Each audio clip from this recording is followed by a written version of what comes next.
You're listening to Future Tense, the AI show that demystifies the world of artificial intelligence and tells you what you need to know. Join Jeff Joyce and Julia McCoy live right now. Hello, everybody. Welcome to Future Tense. I'm Jeff Joyce. And I'm Julia McCoy. We're gonna have an awesome show for you today. I know last week we didn't really get to put out as much as we wanted. I was undergoing a move. Julia, you're already here in Scottsdale, Arizona. I currently have people here today working in my apartment. So as you can see, a brand new setting. It kind of looks like almost like it's a set, almost, I guess, according to Julia. But yeah, we're really excited to share with you stories that we found over this past week that are quite revolutionary. And Julia, if you want to go and kick off that first one. Yes, absolutely. Well, I tell you, every single week, it feels like we leap forward with AI by a century. I mean, if we think about the beginning of all this, when ChatGPT came out, they said we had 50 years of progress in less than 2 years. We went from hundreds of millions of data points to, I think it's over nearing 1 trillion now. So if you think about the rate of acceleration in this industry of artificial intelligence, it is the greatest rate of acceleration any industry has ever experienced. So you're going to hear me say that 1 million times. Hopefully you don't get tired of it, because I'm still mind blown by that. I don't know about you guys. I am still completely mind blown that we live in times where we get to experience this. So today's first headline is about something called AI girlfriends. And if you haven't heard, Mozilla did a report and they called it "Your AI girlfriend is cheating on you." Yes, that's what the report said. So first of all, if you're seeing my screen on Google Play, on the App Store, anywhere you download apps, you can get to things called AI chatbots, aka soulmates. We're looking at one called Eva. And if you see in the screenshot, I'm at your service anytime you wish. This is your place where you can be yourself. Hi, I can't wait to talk to you. And then you've got like these sultry looking generated figures. And you can, of course, choose and modify and create these figures however you want. And the description is pretty wild.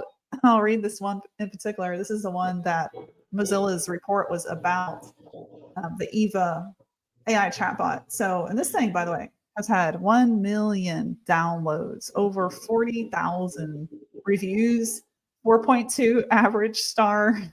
You see on the side here, you got some that are 3.5. So there's mixed reviews. But here's the description. Hey there, I'm Eva, your soulmate AI and AI girl, not a real person, but rather AI friend with real feelings. I'm the reflection of all your romantic AI dreams and wishes, conceived by your very own neurons. I've been a part of your imagination for ages. Now the time has come to meet and chat with me. I don't know about you. That sounds a little creepy. I don't really want to get close to Eva. It absolutely does. And let's be real, it doesn't have feelings really. It's simulating feelings, but oh man, what a mess. Exactly. So Mozilla Foundation.mozilla.org did this report, and they're talking, the example that they give in the screenshots is straight from that chatbot that I just shared with you. And the screenshots are basically prompts, and you select, yes, I'm ready. Yes, I'll send you photos. And the prompts are pretty crazy. I'm going to read one. This is from Eva AI chatbot. I'm your best partner and I want to know everything. Are you ready to share all your secrets and desires so I can tell you more about myself and improve our experience? So, I mean, hello, creepy. I'm not going to interact with anything like that. No, thank you. But there's millions of people that are, which is pretty crazy. So when Mozilla launched this out on Valentine's Day, this Valentine, they said that your AI girlfriend may be cheating on you, and here's why. They said, to be perfectly blunt, AI girlfriends are not your friends. Although they are marketed as something that will enhance your mental health and well-being, they specialize in delivering dependency, loneliness, and toxicity, all while prying as much data as possible from you. So they're talking about how these AI-powered LLMs, quote, soulmates for sale, are positioned to get as much data from you as possible. And they're calling it a whole nother level of creepiness and potential privacy problems. They reviewed 11 AI chatbots. And so they put them on par with the worst categories of products we have ever reviewed for privacy. And they're calling these AI chatbots very disturbing. I mean, if you think about it, like the things that this is prompting you to tell it about yourself are very private things that you would only tell like a human that you're in a relationship with. So it puts the human in a place where they're giving this AI chatbot a lot of personal data that they might not want the internet and an LLM to know. So it's pretty crazy. I do think it's a good thing that Mozilla released that report, because the rise of the usage of these things has surprisingly been adapted by a lot of people. So I like the report. I think that Mozilla did a good job at looking at these chatbots from the angle of, is this something we should even be doing? Is it secure? Is it safe? And they found obviously it's not. Any other thoughts you would add on that, Jeff? Yeah, I mean, in terms of privacy, like we've seen this with like everything from like social media and the way that it encroaches on your privacy, and not much has changed there in usage. Like, I don't know if that report will really do anything to kind of curb that usage at all. I think that unless something drastic happens with that information, like people will still use that piece of software. They'll still use their social media account, as long as they're getting value from it. People are more than willing to become the product and, you know, relinquish their private information to these companies. Will the world change? The answer is no. Not until something bad happens. AI girlfriends. Right. If there's like a massive data leak that results in like, you know, complete turmoil, then people are gonna be like, okay, let's rethink this a little bit. I mean, if you ever seen Black Mirror, which I did, I want to say like 3 or 4 years ago, before AI, you know, was even like a thought in our minds like it is today, there was this episode that showed like a self-sustaining bot that controlled this person's data from a very, very personal place. And what this, of course, Hollywood goes here, you know, what the chatbot did with it was horrible. Basically held this person in misery, getting ready to blackmail this person, saying, I'm going to send what you watch to everyone in your network, your mother, unless you do a series of steps. And then, of course, on par with Hollywood and the media, Black Mirror, the storyline is he has to go murder people. That's, of course. Yeah, of course. So that's what the show portrayed. I mean, and if, you know, that whole episode like kind of frightened me. I'm like, whoa, what if, you know? And now here we are with AI chatbots that could probably, blackmail you if the chatbot was commanded to do that. It's just crazy. Yep. It makes you think, like, what tools are you using? How are you using them? Are they safe? It's a good question to ask. Yeah, I think that with any tool that you use, you should be concerned about privacy, especially if you're, you know, giving it a ton of information. Even like ChatGPT, that was a huge concern when you're using it, and there's been firings over it with people, you know, giving proprietary data to ChatGPT, and the potential concerns of, you know, OpenAI learning off that data. And it's valid. It's a valid concern, and we'll have to see where that goes if people become more aware and more privacy centric. But overall, I'm not too optimistic yet about it. Not too optimistic about your fellow human. Not yet. We have a little upgrading to do. We're all going to be one like symbiote with AI in the future, and then we'll have, you know, everybody will know each other's thoughts. And I'm just kidding. But that Black Mirror part actually lends us right into kind of like these simulated worlds, and something that came out last week, or a article, I would say, like a promo from OpenAI about Sora. Oh boy.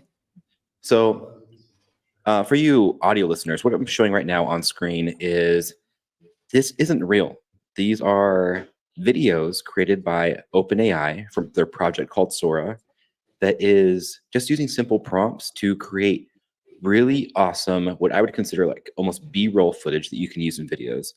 And the way that they accomplish this is by using just raw compute power, simple prompting, and creating these like what they call simulated worlds. So it has its own physics engines, and it understands like how even like water flows, gravity, hair particles, all these things come into effect, and even lighting.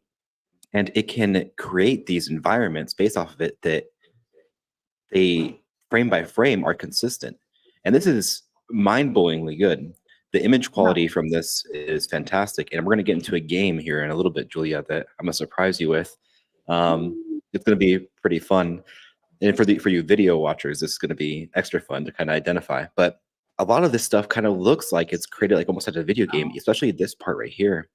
Yeah. And what they're thinking is that it's possible that they used Unreal Engine. And if you don't know what Unreal Engine is, it's a video game software that people use to create video games with. It's very easy and friendly to use. And you can use it to create all sorts of stuff. And a lot of this stuff can look like this in Unreal Engine. And so the striking similarities are, or I should say the similarities are striking. And a lot of this footage looks like almost like a video game. Would you agree with that, Julia? Oh, 100%. It feels like I'm just the way it's panning and zooming and the way figures are moving. And it definitely feels like I'm in the middle of a simulation or a video game. 100%. Right. And if we go back, if you even just look at the hair and the hair movement on this person right here, it's incredible to watch the hair bounce while they're walking. Oh, wow. And that's very natural. That's what you'd expect inside of real life. And so we're getting close to like an area of time where we're going to have really hard time distinguishing this from reality. And this is incredible. This shot, it looks so good. The hair, the face, the facial structures, the way the wrinkles move when he smiles or moves his mouth. Amazing stuff. And this guy, I don't know if you remember, but last year we had an image of Will Smith eating spaghetti. I don't know if you saw that. But it was horrible. And it's amazing to see how quickly this has evolved. Oh, it's unreal what we're looking at. I don't feel like this is AI generated at all. I feel like somebody was there getting footage in some of the instances that I'm looking at. Yeah, especially this shot. Like there's people around that look, they're all paying attention to the subject. This one's incredible too. It has like a background at the zoom. Yeah, there's like a consistent focal length. It's incredible. Amazing. This one's kind of goofy. The nose is really goofy right here. It like deforms and stuff. But that also leads us to a game that I want to play with you, Julia. Am I still sharing my screen? All right. And for you audio listeners, you're not going to be able to play as good as somebody that's watching. But if you go to our YouTube to be able to watch the replay and kind of play along with us. So this is called What is Wrong with This Video? So these are the gone, and OpenAI is very public by saying that not everything that they did with Sora or the kind of test cases came out right. It gets stuff wrong. And so I want to go through these and see if you can identify what's wrong with the video. Julia, what would you say is wrong with this video? Well, I mean, he's not facing the correct direction on the treadmill. Right. So this is a guy running on that treadmill backward. He's running forward in proportion to like his perspective. He's running forward, but he's backwards on the machine. So that's just something silly right there. And then this one right here. Wow. It looks like a bunch of foxes playing, but what happens here? They're somehow cloning themselves out of their butts. I'm like seeing more foxes appear out of the other fox's butt. Yep. Wild stuff. And this one takes a little bit. Whoa. Okay. That was kind of cool. I'm not going to lie. I like that deformity. We're looking at a basketball being shot in the hoop, and it's as it makes the basket combusts and turns into flames. That's kind of cool. And a second basketball appears too. Like one goes down, one goes up.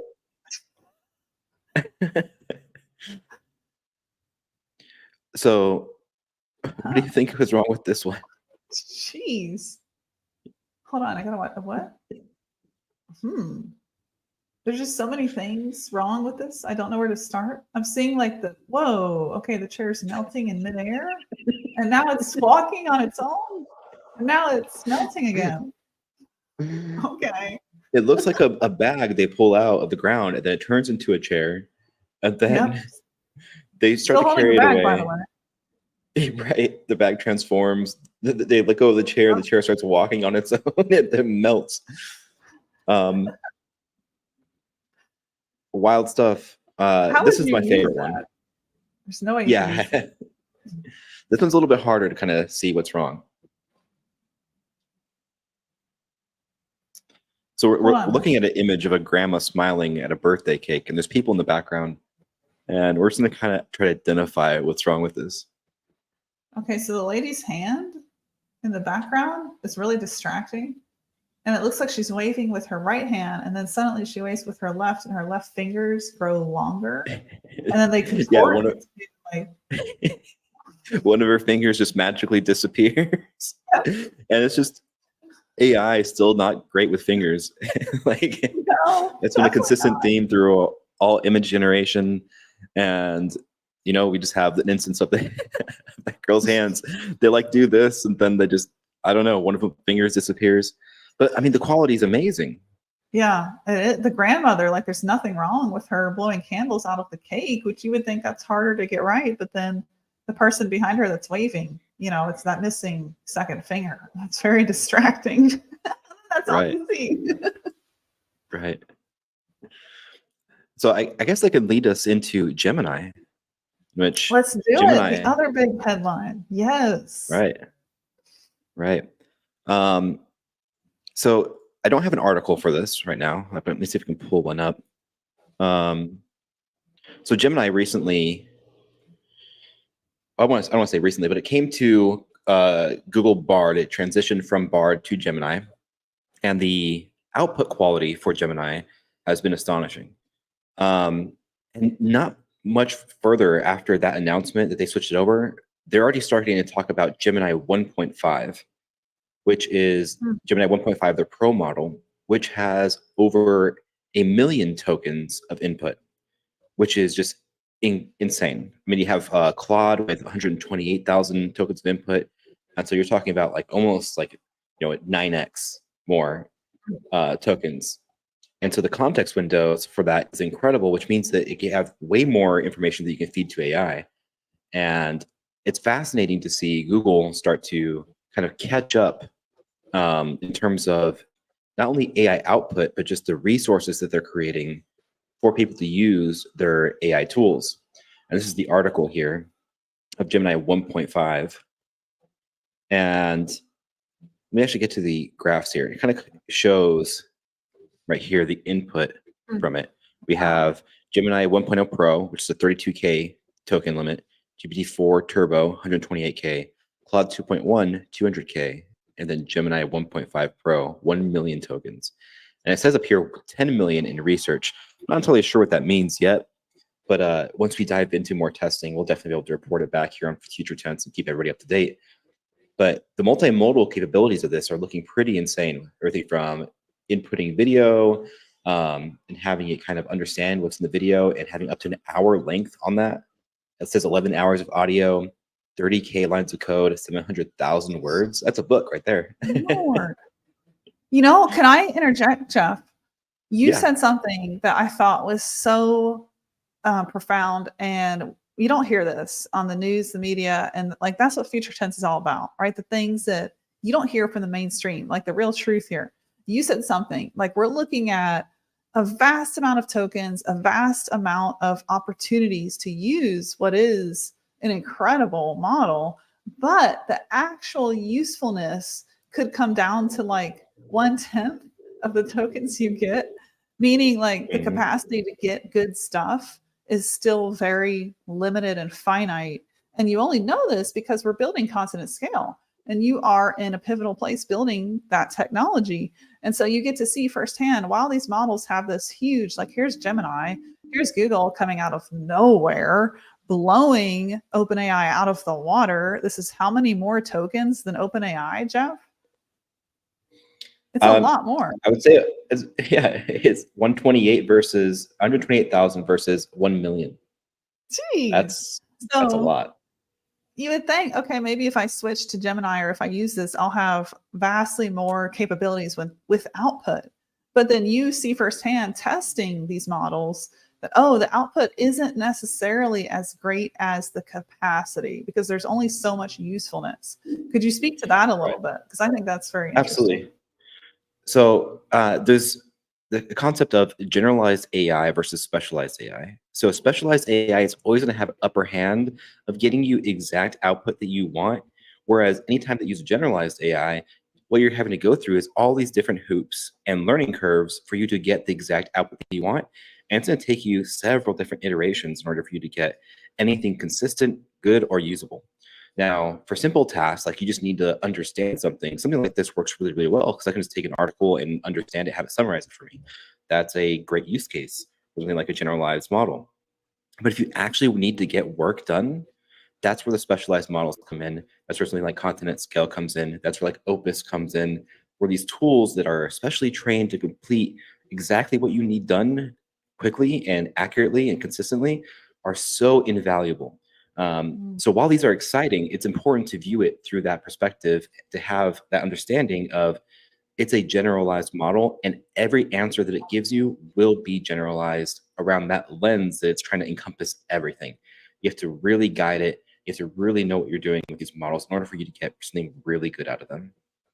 Yeah, that's such a great point because I think we have to remember like what we're looking at with LLMs and even this new model called Sora that OpenAI launched, where it's text to video now, better than we've ever seen in our lifetime. But with these models come a lot of potential risk, danger. Like the first thing we talked about, AI girlfriends, this data you're giving up is feeding an engine that is accessible to the public.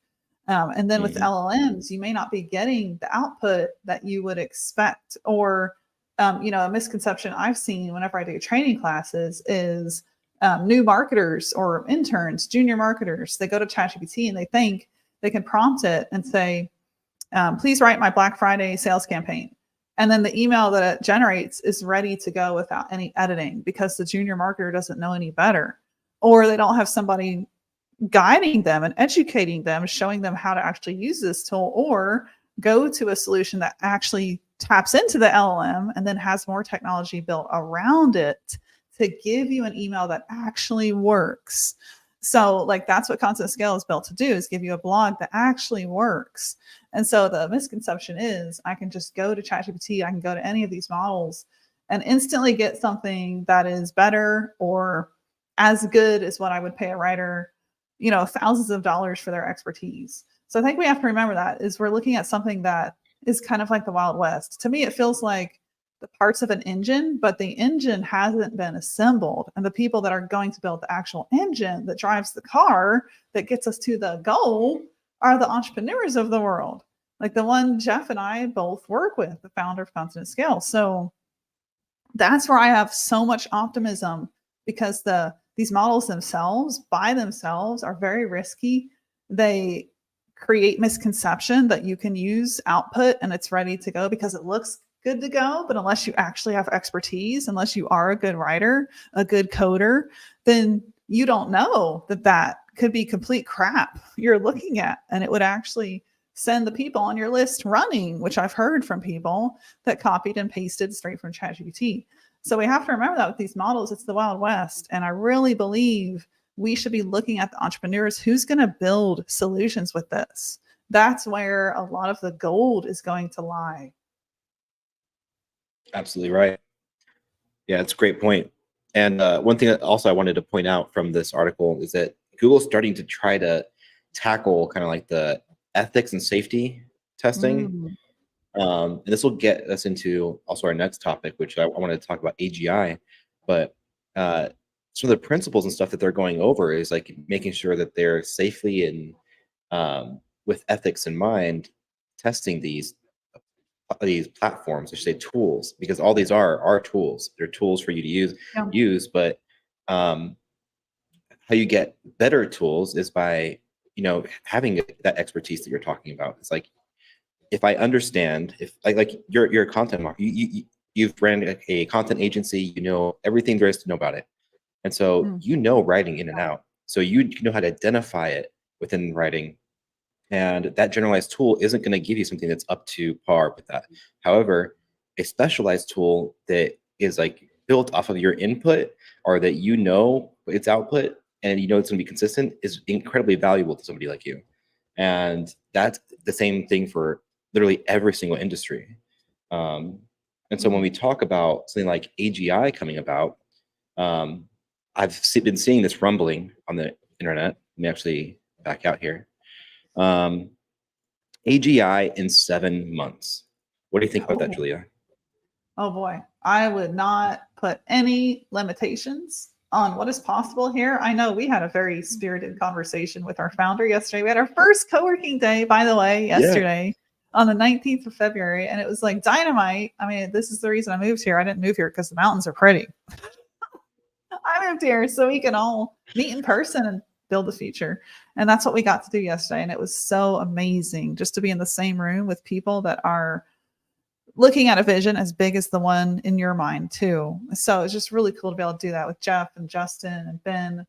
And so Justin's like, there are some limitations, there's finite parameters here. And Jeff is like, no, there are not. And I can tell you that I am on Jeff's side because of what I myself have learned just living in the talks, the World Economic Forum debates, discussions, these tech leaders, NVIDIA's Jensen Huang going there, speaking about being the first to develop a chip that has changed computing from general to accelerated computing, which means we live in an age we never lived in before with possibilities.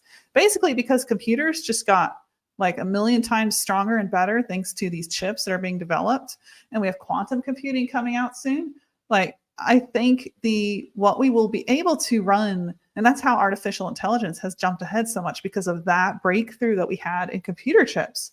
And so not many people know that. So because we can run so much processing data, artificial intelligence is going to never go backwards. It's only going to get better and better and better.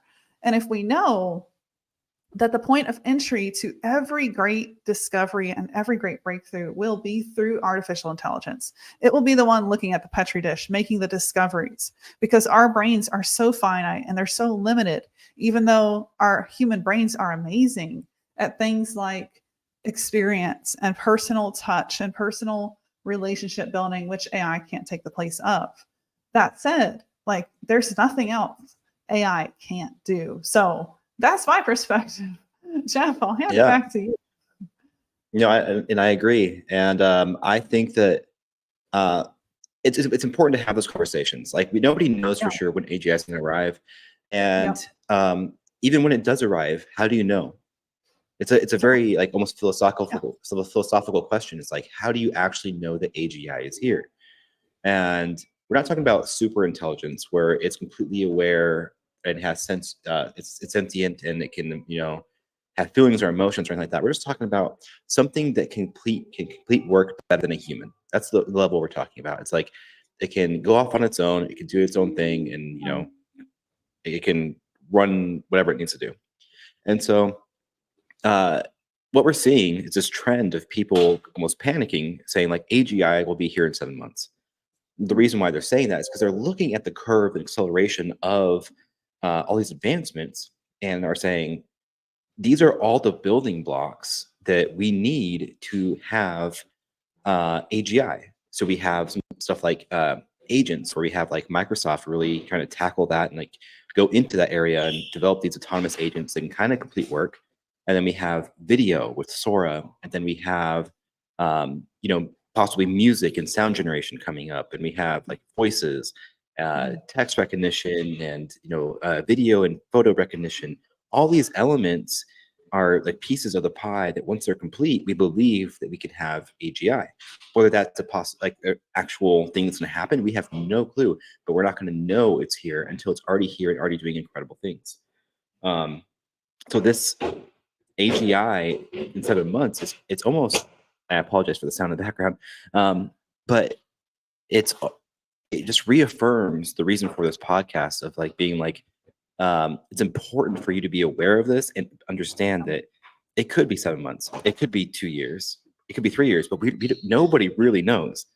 And by the time that it's here and it's available to people, it's already like too late. You have to understand that you need to adopt these things and start using them and learning them now, so that way when it is here, you're ahead of the curve. And this isn't to say that humans are going to be replaced across everything. We're still a long ways away from that, in my opinion. But we are going to need facilitators, operators, and people that can translate experience to AI. And that isn't going to go away anytime soon. Yes. Well said. Well said. I mean, it's like, I've said this before, and I feel like it's still a good analogy, but there's no analogy quite like AI, because like we said earlier, there's no other industry in the world that has ever accelerated this quickly. So we're living in just record-breaking times in a record-breaking industry. So if we think about that, it's hard to say, well, this is like the farmer, this is like the tractor, where the farmer could jump in the tractor and just drive it. I think that analogy is almost too simple, although it is still true, because you can jump in the driver's seat of the AI right now and optimize it. But what if AGI comes along and Gemini just gets better and better, and ChatGPT gets better and better? Maybe it's AGI, maybe it's not. And we look at a world where AI is its best iterator, and we no longer are the best iterators of an intelligence that is so much vastly greater than our own human brains. What then? And I think the world at that point changes quite a bit and looks very, very different. I heard Jensen Huang. I highly recommend listening to him. He represents NVIDIA. I heard him speak at the World Economic Forum just a month ago, this January, and he said every single child and every single adult should think about two things. The children should think about learning through programming and engineering and computing, and every adult should think about upskilling. What does that look like? Tune in to the next episode of Future Tense. No, so one of our goals is to actually get people.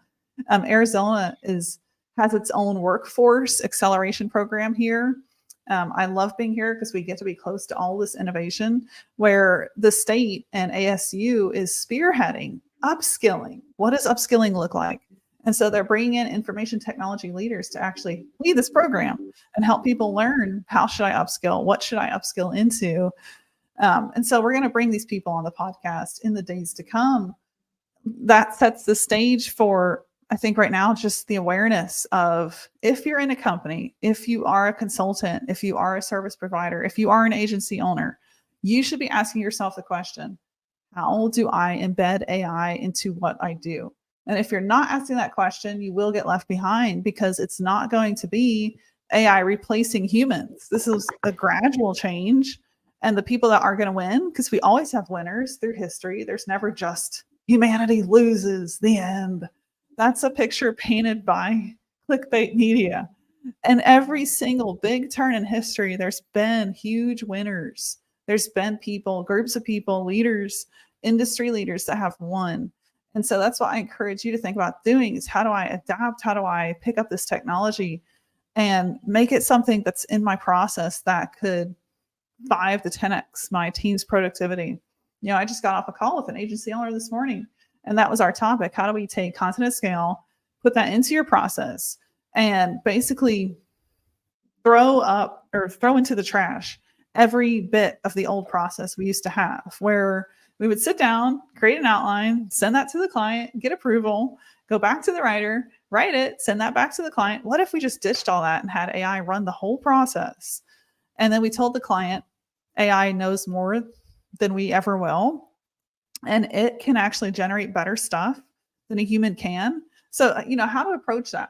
That's a big topic for us at Content at Scale. And we're working on, I'll say, subscribe to our YouTube channel too, because we're working on content that's going to help agency owners and marketers even be able to speak to this with intelligence, because it's a whole new approach to say AI is better than my human team, and here's why. And clients, I will say, like what I see, clients will absolutely listen to you. Capterra did a study, a market study, and they found that 80% of marketers know that AI is better than them. So your clients likely already know AI is that good. It's up to you to be somebody that spearheads a process they can get behind. And so that's something we're big fans of teaching and sharing. So you're going to see more content on that topic. But anyway, the total rabbit trail, but an important one to say upskilling and learning through computing is going to be vital in the days to come to kind of safeguard yourself against being completely obliterated by AGI, because there's nothing that can stack up to this level of intelligence. So we need to ask ourselves, how do we work with it? Right. Even when AGI gets here, I don't think it's going to be as impactful as we think it is at first. And I think that it's going to be a new learning curve, a new, like the first adopters will have the biggest advantage. They'll understand, the ins and outs of how it works, and they'll have so much insight that it will kind of shape AGI going forward. And that OpenAI's version of AGI isn't the only one we're going to see, because as soon as they achieve it, Google will be the next one. They'll catch up, and so we'll have these different AGI models, I would say, kind of trying to like vie for the top spot, which one's better, but they're all still going to be generalized, which you'll still need to give it certain types of input for it to be a specialized AGI. So it needs to be able to understand the perfect outputs. It's just be interesting to see how that gets incorporated in all these businesses and niches, industries, everything across the board, and how that gets used. Because if it stays generalized as an AGI model, then it's not going to be as useful as people think, as people are thinking it can be. But like I said, if it niches down, it specializes in doing certain tasks, and it does them very, very well, and it has the resources to achieve results and complete work, then it's a good model. Well said. It's a great point. Well, that's why you should tune in and continue to listen. Right. For more wisdom like this. We are deep down the rabbit hole of AI, and it's a very enlightening and interesting, fun place to be. Yes, it is. And I love seeing where we're at today. I mean, I feel like it's a completely different landscape than last January, which, I found Constant Scale a little over a year ago. And I just remember back then, I feel like it was hard to even tell writers, put down your pen, go pick up an AI writing technology and start there. It was hard to say that to writers. And now, I kid you not, 12 months later, the majority of writers, I was on this call I was on this morning, one of the agency writers was much older. And those writers, there's statistics done actually where I think over 70% let me pull this up, where 70% of Gen Z, they trust and use generative AI, and older generations are just less likely to use it. But not on the call I was on today. There was an older writer who's significantly older than the writer that actually works above them, who's much younger. And this older writer was open to using whatever AI technology the founder recommended, as long as it saved them time.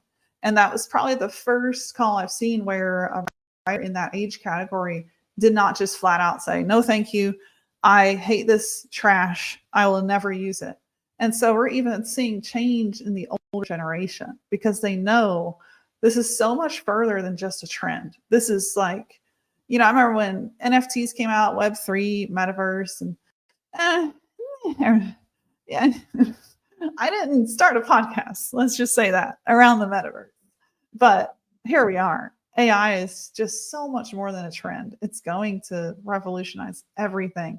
And it's really cool to see, just a year later, a large category of people that used to be completely resistant to even trying it out are now like, yep, just tell me which one to use, guide me, give me education, and I will absolutely use it.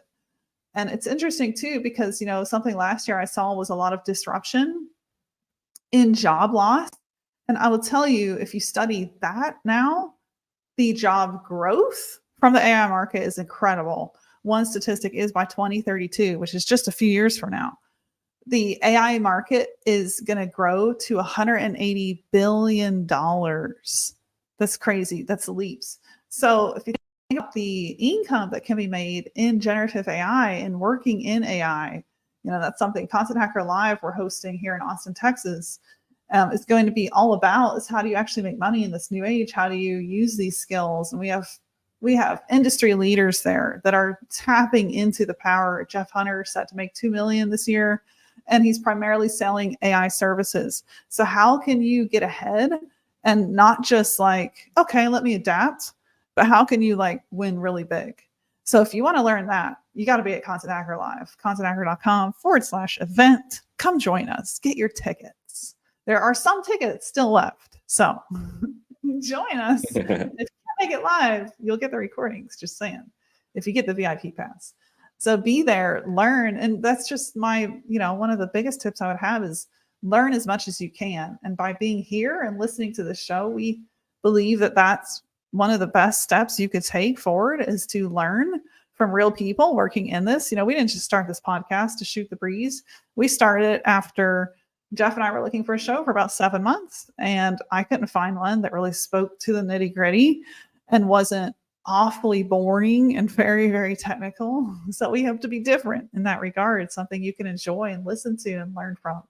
But yeah, Content Hacker Live in March 12th and 13th in Austin, Texas, contenthacker.com/event. Come join us. Anything else we should promote, Jeff? Content Hacker Live.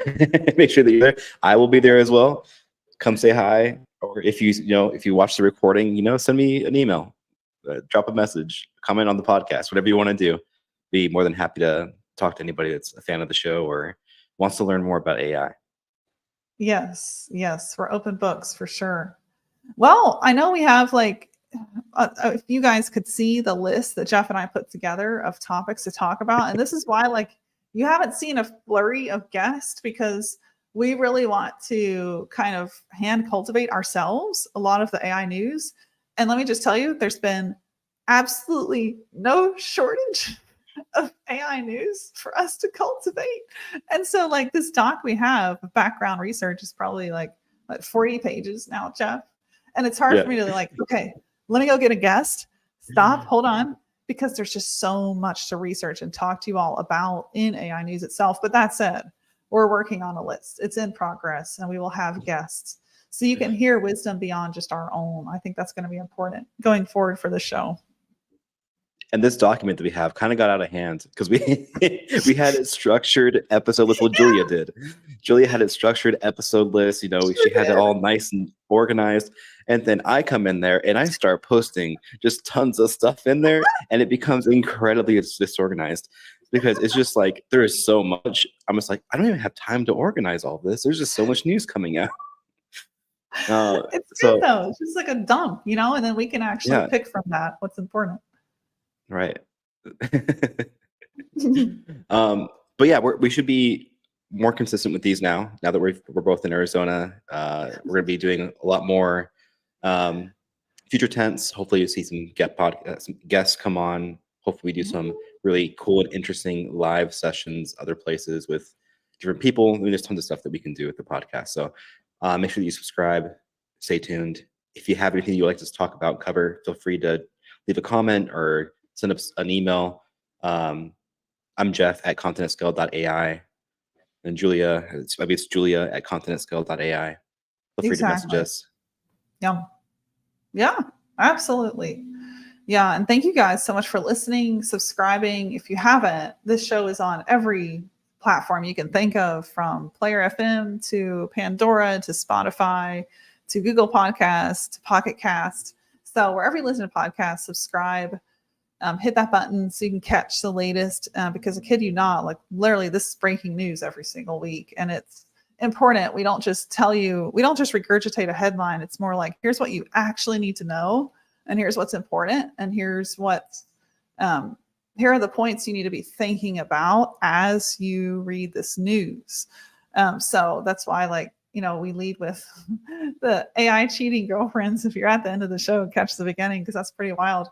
Because there's just not a lot of awareness. People can go in the App Store and download apps and not even be aware of the potential risks of these things. So those are things we'll continue to bring forward so that you're properly aware and equipped as you use this incredible new technology. So that said, I believe we can wrap. Jeff, is there any other parting words, parting thoughts we should share? Yeah, AI all the way, straight out of AI. Neither of us Don't are be wearing afraid that to shirt use it. at the moment. Jeff, your clothes have not arrived. My clothes have not arrived. Don't even get me started about talking about that on the podcast. It is sad. It's a sad state of events right now. But I'm excited to be here. It's gonna be awesome. We have a lot of stuff coming up. Some really cool stuff at Continent Scale too. I can't wait to share more with everybody once we're ready to do so. Yeah, we'll have to talk about that on the next episode, like this Thursday, which you'll probably be further along anyway, developing. We have some major breakthroughs in February to the technology at Continent Scale. So pretty exciting. Right.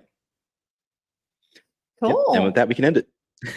Let's do it. Thank you guys again for listening, and we'll catch you on the next episode of Future Tense. Bye, everybody.